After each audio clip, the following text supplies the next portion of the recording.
So I want to actually let me give you a few, and then I want to hear from you as well. So as I'm mentioning these, it'll give you a little bit of time to try and to come up with some wisdoms as well. Is that clear? Everyone understands what we're talking about? Yeah? That's clear? Okay.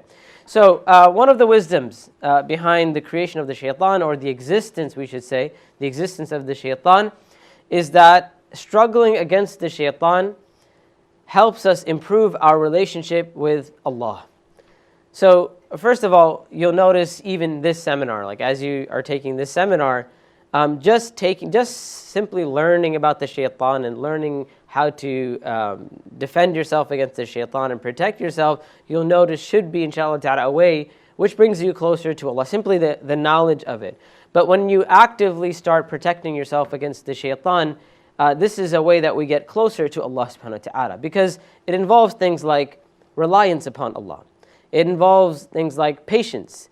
It involves things like, as we said, trusting in Allah. It involves things like, we need all of that. And also, it involves things like having access or accessing the knowledge that Allah subhanahu wa ta'ala has given to us. Reciting the Qur'an and learning from the Qur'an and learning how to defend ourselves.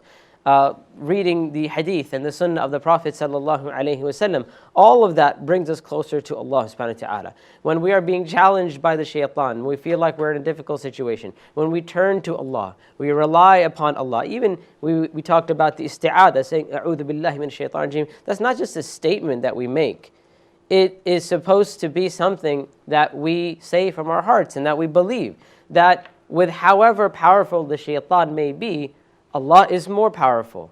So we seek refuge in Allah. We seek Allah's protection from the shaitan. And all of that is considered the worship of Allah subhanahu wa ta'ala. So the more we struggle against the shaitan, the closer we get to Allah subhanahu wa ta'ala. Also, the shaitan was created, no doubt, as a test and trial for mankind.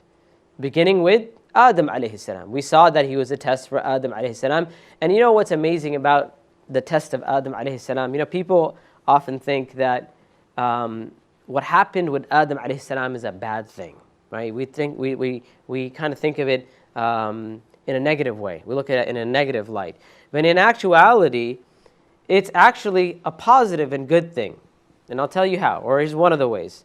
If you look at just the difference or the parallels between Iblees and Adam alayhi salam, you can almost think of it as Iblees started off up here, right? Let's say this is high, right? And this is the bottom.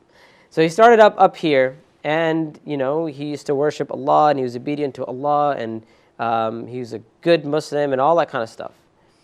And Adam alayhi salam, let's say started off here as well, right? Allah created him, he's pure, he's good, everything.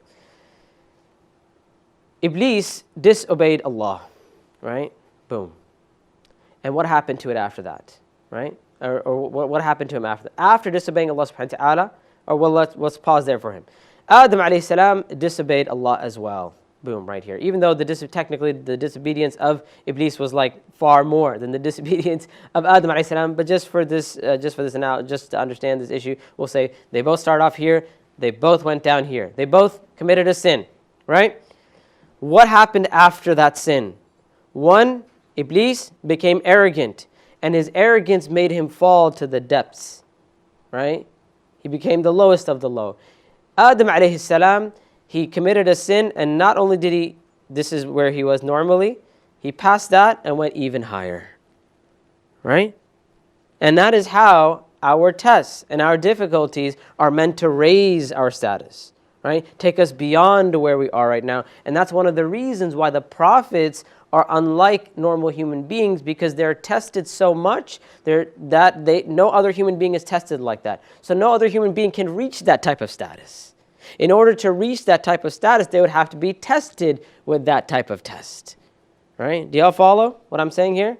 Yeah? So through the trial of the shaitan, that's one, it's for ours, actually a blessing from Allah subhanahu wa ta'ala. I know it's hard to think of it that way sometimes, right? To think in that way. But trials are a blessing, right? So likewise, the trial of the shaitan is a blessing for us as well. As we fight against the shaitan, as we struggle against it, even when we fail, Even when we fail, and that's the lesson in the story of Adam alayhi salam. Even when we fall short, even when we make we make a mistake and we commit a sin, there's a chance for us to be raised up even higher than we were before.